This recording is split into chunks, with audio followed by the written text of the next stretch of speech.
A Carini un confronto organizzato dall'assessorato regionale alle attività produttive contro il racket e per gli investimenti. Le interviste a Dragotto, Tamaglio e Mariani.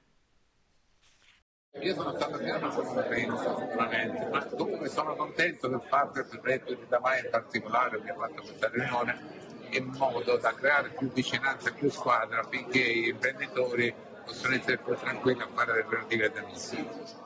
La creazione di una rete tra istituzioni ai vari livelli, privati, il mondo della scuola, il mondo del sociale, l'associazionismo, la Chiesa, questa rete è importante e ognuno si deve, come dire, addossare le proprie responsabilità e a fare qualcosa per andare a migliorare dal punto di vista civico la nuova generazione, la nuova società. Ecco, l'appello del prefetto è un appello importante, appello di vicinanza e di sostegno soprattutto al mondo delle imprese che vivono questo stato di timore, diciamo, e che anche ho evidenziato che la politica deve stare vicina e soprattutto anche la battaglia, diciamo, contro la criminalità organizzata è anche una politica di sviluppo economico.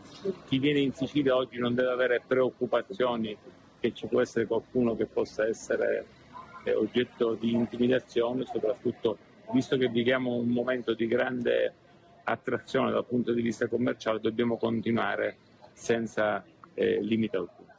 È una battaglia che si combatte e si vince insieme, è sempre stato così e sarà sempre così. Fermo restando che noi dobbiamo assumerci le nostre responsabilità ed è quello che cerchiamo di fare ogni giorno. Naturalmente se in questo veniamo sostenuti da tutti, i risultati arrivano facilmente.